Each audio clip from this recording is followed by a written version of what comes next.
Hello students, good morning, जय श्री कृष्ण। अपन बात कर रहे थे, अपन ने एक क्वेश्चन किया था जो मैंने आप लोगों को बोला था कि 2 साल में एक बार वो जरूर आता है। तो प्रोजेक्टाइल मोशन का अपन ने वो क्वेश्चन कर लिया था, ठीक है। उसके बाद अपन एक क्वेश्चन करते हैं जो झुके हुए तंत्रों में निर्देशांक रूपांतरण समीकरण निकाले थे। उसके लिए अपन बात करते हैं अपनी आज की क्लास में, ठीक है। प्रोजेक्टाइल मोशन का अपना क्वेश्चन हो गया था।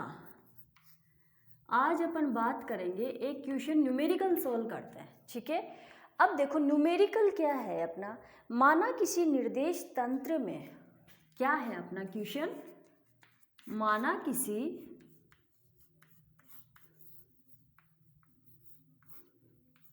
निर्देश तंत्र में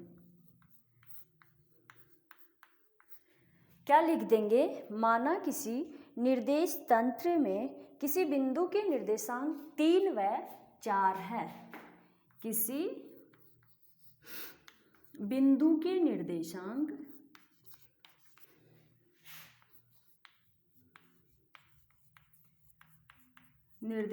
कितने हैं, 3 एंड 4 है, ठीक है।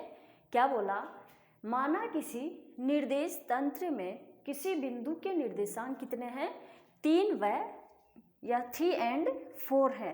अब यदि तंत्र को 30 डिग्री के कोण पर घुमा दे, क्या कर दे, अब यदि इसी तंत्र को 30 डिग्री कोण पर घुमा दे, अब यदि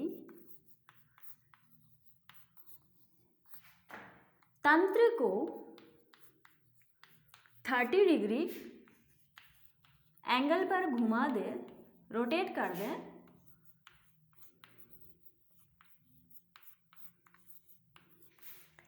एंगल पर घुमा दे, तो हमें एक अन्य तंत्र प्राप्त होता है। तो हमें एक अन्य तंत्र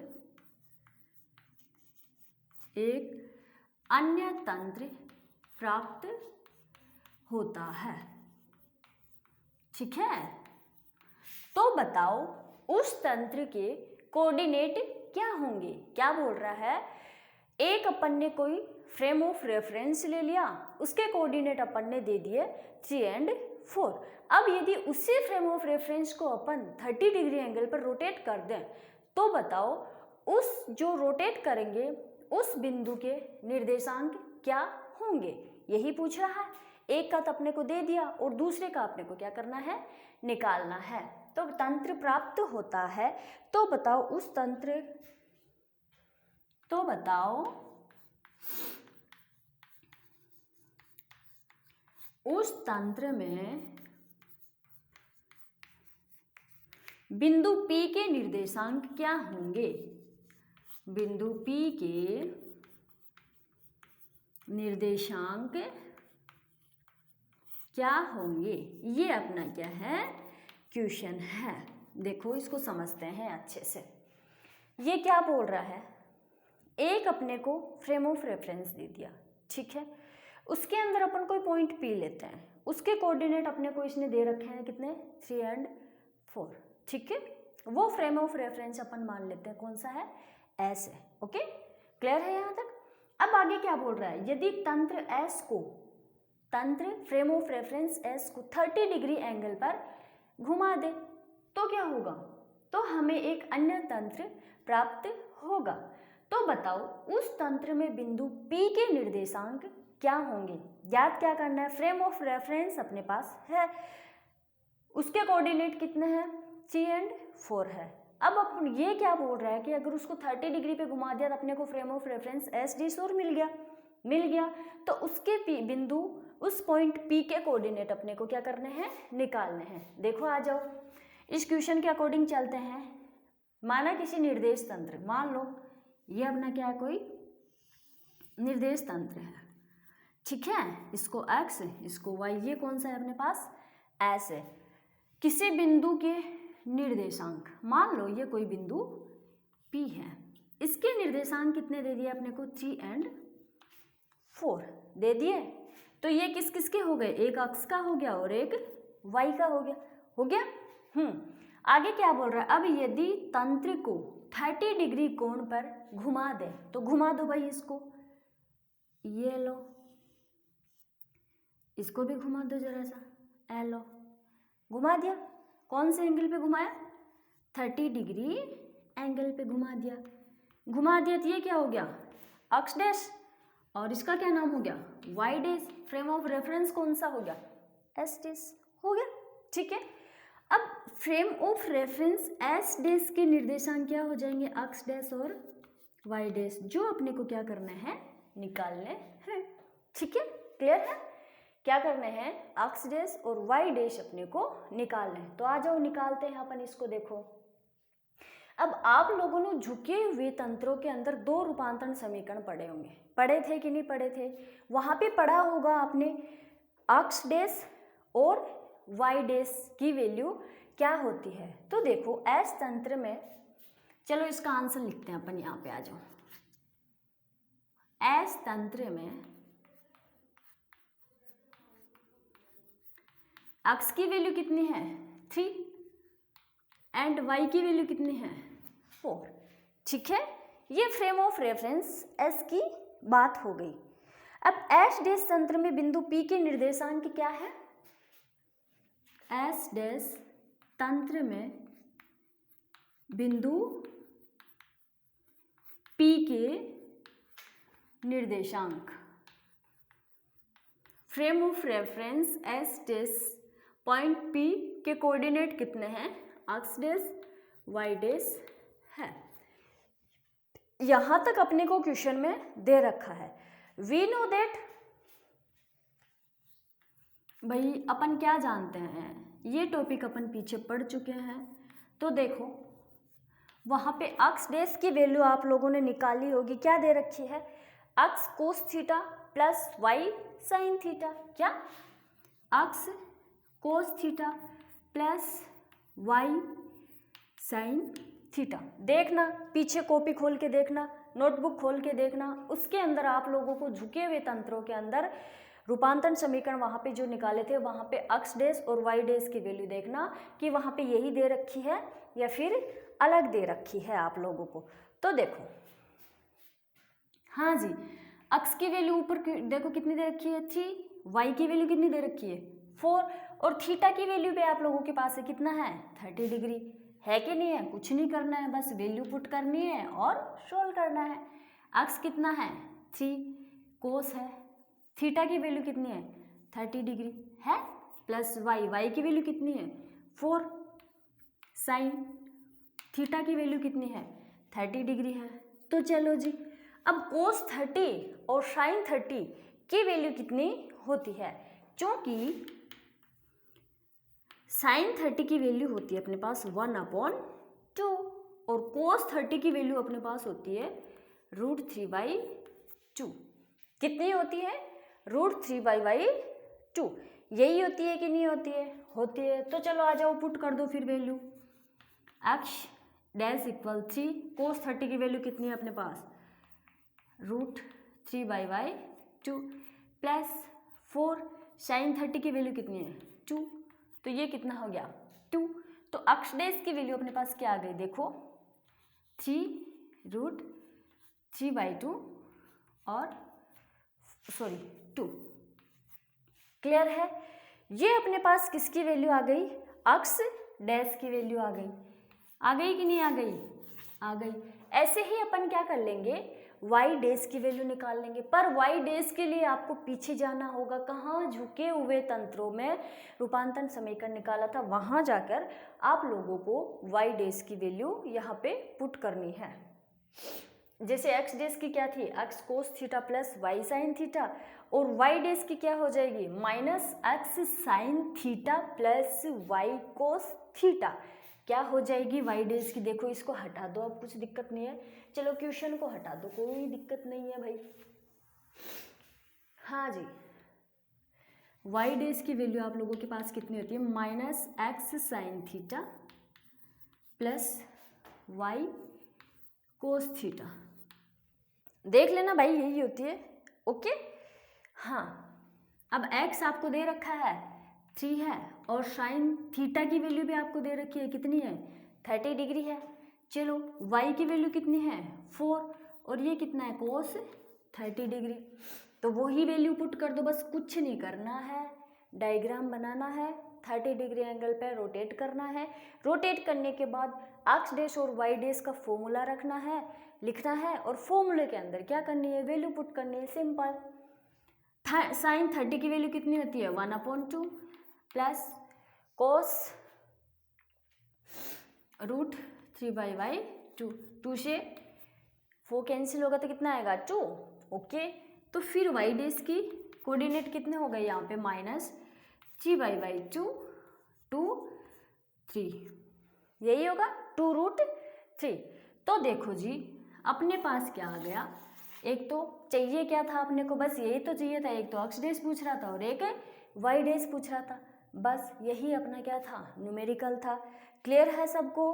किसी को कोई डाउट हो तो भाई पूछ लेना फिर से, पर लगता नहीं है कि किसी को कोई डाउट होना चाहिए। देखो इसके अंदर सिंपल सा क्वेश्चन है, बस कुछ नहीं किया है, फॉर्मूला रखा है, फॉर्मूले में रखने के बाद वैल्यू पुट किए, वैल्यू पुट करने के बाद उनकी वैल्यू पुट किए और सॉल्व कर दिया, सिंपल।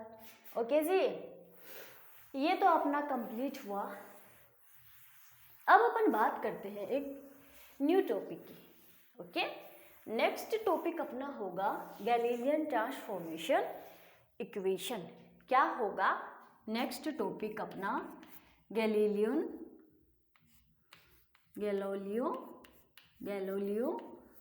रूपांतरण समीकरण। ठीक है, रूपांतरण समीकरण, हाँ जी, गैलीलियन ट्रांसफॉर्मेशन इक्वेशन। हेलो जी भाई, चलो जी, हाँ अब बात करेंगे कि रूपांतरण समीकरण किसको कहते हैं। किसकी बात करेंगे कि रूपांतरण समीकरण किसको कहते हैं?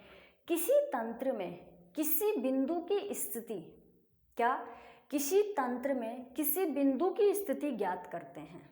ठीक है, कोई भी फ्रेम ऑफ रेफरेंस है, उसके अंदर अपन कोई पॉइंट लेते हैं, उसकी स्थिति पोजीशन ज्ञात करते हैं। ठीक है, ज्ञात करते हैं। अब उसी पॉइंट की स्थिति अपन दूसरे तंत्र में भी ज्ञात करें, या फिर दूसरे तंत्र में उसी पॉइंट के अपने को कोऑर्डिनेट निकालने हो, तो उसको अपन क्या कहते हैं? रूपांतरण समीकरण। देखो सिंपल सी बात है, इतना कुछ भी नहीं है। देखो किसी स्थिर तंत्र में क्या करेंगे, किसी स्थिर तंत्र में किसी बिंदु की स्थिति ज्ञात हो।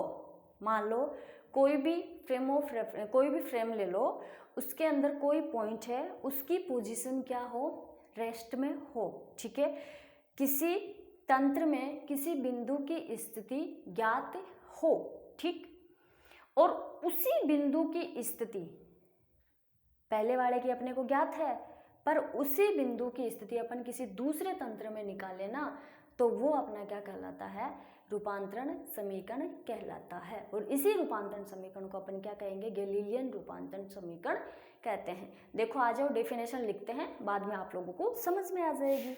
आ जाओ जी। किसी स्थिर तंत्र में किसी बिंदु की स्थिति, यहां से स्टार्ट कर दो भाई अपने। किसी स्थिर तंत्र में किसी बिंदु की स्थिति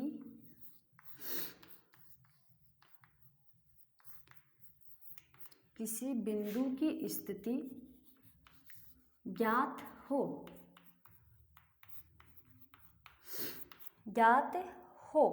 और उसी बिंदु की स्थिति किसी अन्य, और उसी बिंदु की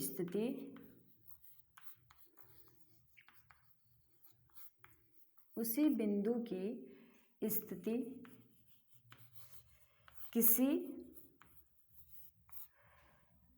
अन्य जड़त्व तंत्र में ज्ञात करने के लिए, किसी अन्य जड़त्वीय तंत्र में ज्ञात करने के लिए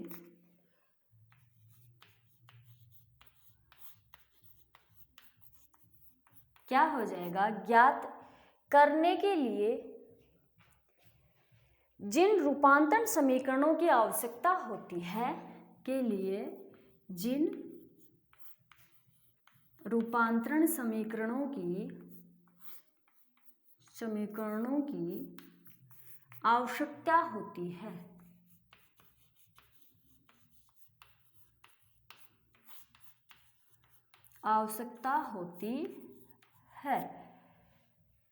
उन्हें गैलीलियो रूपांतरण समीकरण कहते हैं। बस इतना ही समझ लो, इसी को अपन क्या कहेंगे, गैलीलियो रूपांतरण समीकरण। अब जरा सामने आ जाओ, बोल क्या रहा है ये, किसी स्थिर तंत्र में किसी बिंदु की स्थिति ज्ञात हो। मान लो कोई दो फ्रेम ऑफ रेफरेंस है अपने पास, ठीक है, एक एस है और एक सेकंड क्या है, एस डेस है। अब अपने को जो फ्रेम ऑफ रेफरेंस एस है ना, उसकी पॉइंट पी मान लो आप, तो उस पॉइंट पी की स्थिति अपने को ज्ञात है। क्लियर है? दो फ्रेम ऑफ रेफरेंस लिए, एक लिया एस एंड एक लिया एस डेस।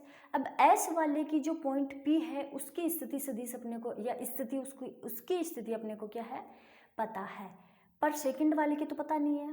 पर जो अपने को एस वाले के अंदर स्थिति ज्ञात है ना, उसी बिंदु की, मतलब एस वाले बिंदु की किसी दूसरे जड़त्वीय तंत्र में, ठीक है, जड़त्व की भी बात करेंगे कि अपन जड़त्व तंत्र किसको बोला था, मैंने लिखवाया भी था आप लोगों को, कि किसी अन्य तंत्र यानी कि फ्रेम ऑफ रेफरेंस एस डेस के अंदर ज्ञात करने के लिए अपने को कोऑर्डिनेट्स चाहिए या फिर ट्रांसफॉर्मेशन इक्वेशन चाहिए, उनको अपन क्या कहेंगे, Galileo transformation equation.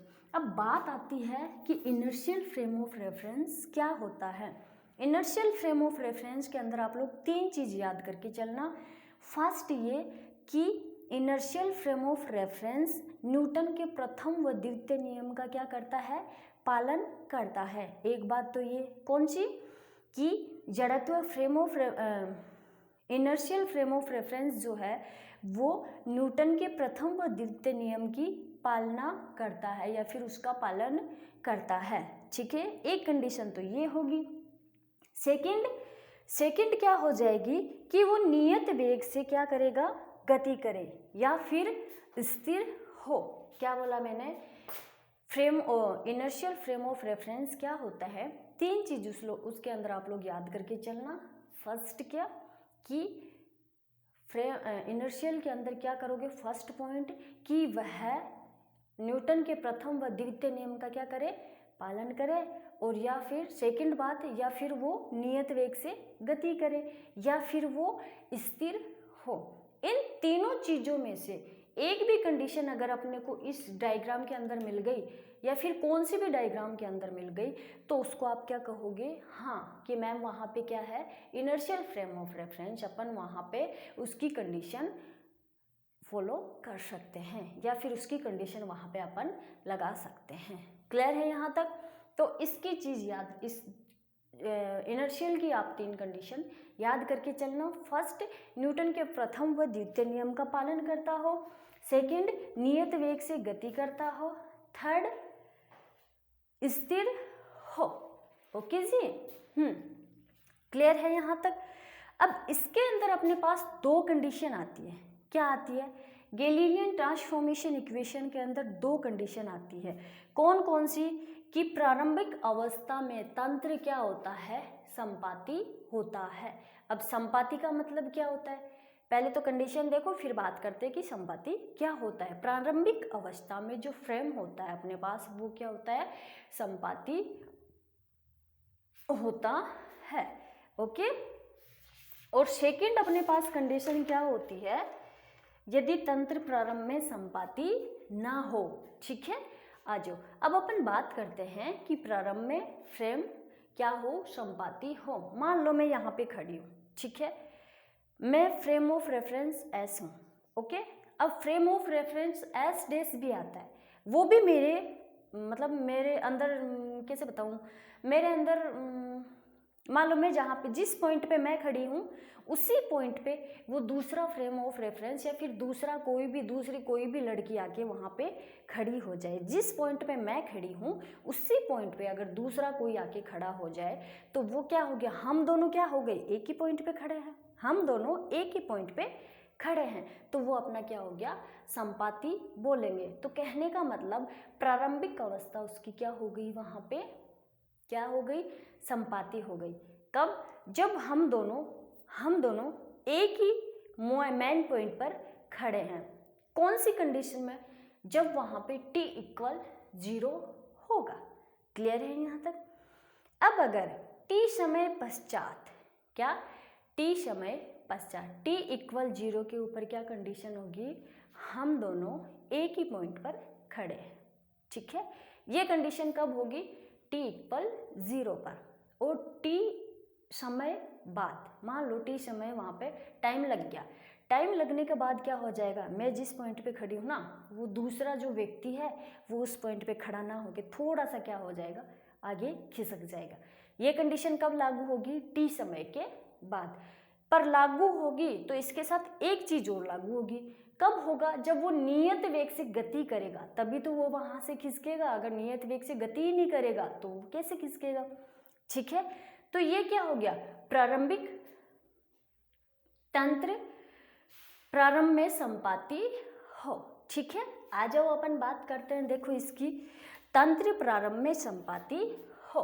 First condition अपनी क्या हो जाएगी, तंत्र प्रारंभ में संपाती हो। फर्स्ट कंडीशन लगा दो इसके अंदर, तंत्र प्रारंभ में संपाती हो। आज अब इसके अंदर आप लोगों को पता होना चाहिए, मैंने यहाँ पे खड़े होके आप लोगों को दो कंडीशन बताई थी। एक बताइए t इक्वल 0 पर और एक बताइए t समय के बाद। तो अपन पहले बात करते हैं t इक्वल 0 पर। मान लो ये मैं खड़ी हूँ, ओके, हाँ, एक एक्सिस और ले लो भाई, यहाँ पे ये x, ये y और ये z। ठीक है, ये फ्रेम ऑफ रेफरेंस कौन सा हो गया, S। मेन पॉइंट क्या हो गया, ओरिजिन पॉइंट O हो गया। अब बात क्या है, तंत्र प्रारंभ में संपाती हो। कंडीशन तो पहले अपने को संपाती बनानी है। अगर संपाती बनानी है तो दोनों को एक ही ओरिजिन पॉइंट पे रखना होगा। पीछे पढ़ा भी चुकी हूँ आप लोगों को। तो देखो, अब मैं भी यहाँ पे खड़ी हूँ। अब जो दूसरा तंत्र आएगा या फिर दूसरा जो व्यक्ति आएगा उसका ओरिजिन पॉइंट भी क्या होगा, O होगा। तो देखो, मान लो ये यहाँ से लेके यहाँ तक, भाई थोड़ा सा डार्क कर रही हूँ, लाइन को समझ जाना। हाँ जी, ये अपना कौन सा हो गया, x डैश और ये y डैश और ये z डैश। क्लियर है, ये फ्रेम ऑफ रेफरेंस कौन सा हो गया, s डैश। और इसका ओरिजिन पॉइंट क्या हो जाएगा, यहाँ पे क्या हो जाएगा, O डैश। ये क्या हो गया, तंत्र प्रारंभ में संपाती हो। ये कंडीशन कब लागू हो गई, t इक्वल 0 पर। क्लियर है। अब बात करते हैं, मान लो t इक्वल 0 पर तंत्र S व S डैश क्या है, संपाती है। क्लियर है लाइन, अच्छे से समझ के चलना। देखो, t इक्वल 0 समय पर तंत्र S व S डैश क्या है, संपाती है। ओके, क्लियर है। अर्थात दोनों का ओरिजिन पॉइंट क्या है, एक ही है, O व O डैश। क्लियर है। अब अपन बात करते हैं इसकी t समय के बाद। अगर t समय के बाद बात करेंगे तो वो नियत वेग से क्या करेगा, गति करेगा। करेगा कि नहीं करेगा, चलो। तो ये अपना कौन सा फ्रेम ऑफ रेफरेंस हो गया जी, S डैश मान लो, सॉरी S मानो, x y z। ये कौन सा हो गया, S हो गया, हुआ। अब गति कौन सा करेगा, मैं तो अपनी जगह पे खड़ी हूँ। अब जो दूसरा आएगा वही तो गति करेगा, मैं क्यों गति करूँ, मैं तो अपने मेन पॉइंट पे पहले से खड़ी हूँ। क्लियर है। अब देखो, दूसरे वाले को अपन क्या करवा देते हैं, गति करवा देते हैं। आ जाओ भाई, ए लो जी। ये हो गया x डैश, ये हो गया y डैश और ये हो गया z डैश। पर गति कब करेगा, जब ये नियत वेग v से गति करेगा। v क्या है यहाँ पे, नियत वेग। क्लियर है। अब इसका ओरिजिन पॉइंट O और इसका ओरिजिन पॉइंट O डैश। चलो इसको इससे मिला दो, मिला दिया, इसको इससे मिला दो, मिला दिया। अब इसको भी इससे क्या कर दो, लो जी, ये पॉइंट कौन सा हो गया अपने पास, P पॉइंट हो गया। क्लियर है। अब मानो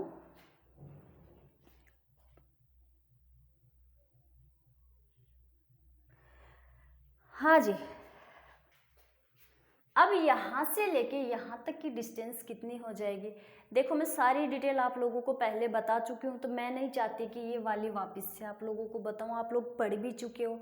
ये वाली जो डिस्टेंस होती है वो कितनी होती है, या पोजीशन वेक्टर कितना होता है, आर नोट होता है, आर नोट वेक्टर होता है। ओ डैश से लेके पी तक फ्रेम ऑफ रेफरेंस के अंदर है, यानी कि एस डैश के अंदर है, तो इसका पोजीशन वेक्टर क्या हो जाएगा यहाँ पे, आर वेक्टर डैश। अगर फिर भी किसी को डाउट हो इस वाले के अंदर कि मैं ये कहाँ से ले आई, तो मुझसे पर्सनली आप लोग पूछ सकते हो। ठीक है, बार बार रिवाइज करना, इतना टाइमिंग भी नहीं है अपने पास कि बार बार रिवाइज करें।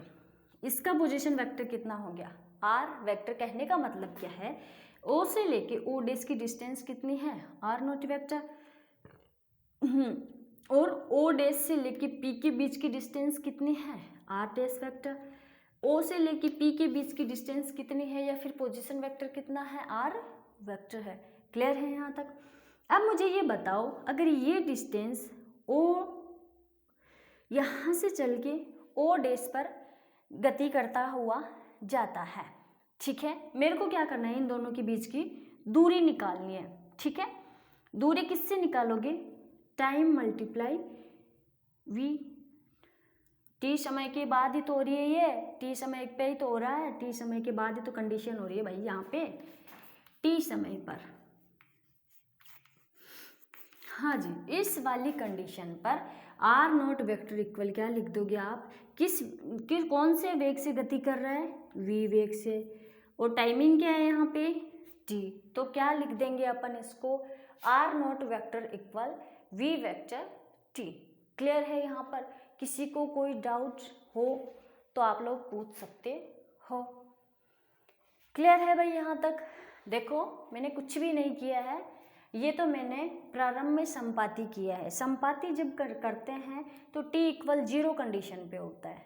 ठीक है, अब t यहाँ से गति करता हुआ जाता है तो नियत वेग से गति करेगा। कौन सा frame of reference, S dash frame of reference. जब नियत वेग से गति करेगा तो ये वाला क्या बन जाएगा, अपना डायग्राम बन जाएगा। ठीक है, इसकी जो भी थ्योरी है आप लोगों को मिल जाएगी। अब अपन बात करते हैं इससे आगे की। यहाँ एस व एस डैश के मूल बिंदु क्या है, ओ व ओ डैश है, के सापेक्ष बिंदु P, के सापेक्ष बिंदु P का स्थिति सदिश क्रमशः क्या हो जाएगा, आर वेक्टर डैश। ठीक है, क्या हो जाएगा, दो फ्रेम ऑफ रेफरेंस लिए अपन ने, एस व एस डैश, इस और इन दोनों के पोजीशन वेक्टर क्या हो जाएगा, आर वेक्टर और आर डैश वेक्टर। क्लियर है यहाँ पर। एस व एस डैश तंत्र में बिंदु P के निर्देशांक, एस व एस डैश बिंदु, एस व S dash frame of reference में बिंदु P के निर्देशांक क्या हो जाएंगे। अगर S की बात कर रहे हो, कौन से की, S की बात कर रहे हो तो x y z। ठीक है, क्या कर रहे हैं, कोऑर्डिनेट लिख रहे हैं, कौन से के, पॉइंट P के, किसके सापेक्ष, एक बार S के सापेक्ष और एक बार S डैश के सापेक्ष। क्लियर है। अगर S डैश के सापेक्ष लिखेंगे तो इस बिंदु के क्या हो जाएंगे coordinate, x dash, y dash and z dash. Clear है यहाँ तक। अब अपन क्या करेंगे, देखो आर वेक्टर इक्वल, आप लोग पीछे पढ़ चुके हो, आर वेक्टर की वैल्यू क्या होती है, अक्ष आई कैप। बाकायदा अपन ने निकाले भी थी पोजीशन वेक्टर आर वेक्टर की, कैसे निकलता है, अक्ष वाई कैप, वाई जे कैप प्लस जेड के कैप। आर वेक्टर डैश की वैल्यू क्या होती है, अक्ष डैश, आई कैप डैश, वाई डैश, जे कैप डैश, जेड डैश, के कैप डैश, इसको इक्वेशन 1 दे दो और इसको इक्वेशन 2 दे दो। अब इक्वेशन 1 एंड 2 तो अपन ने दे दी, अब इससे आगे की बात करेंगे अपन नेक्स्ट क्लास में। Thank you.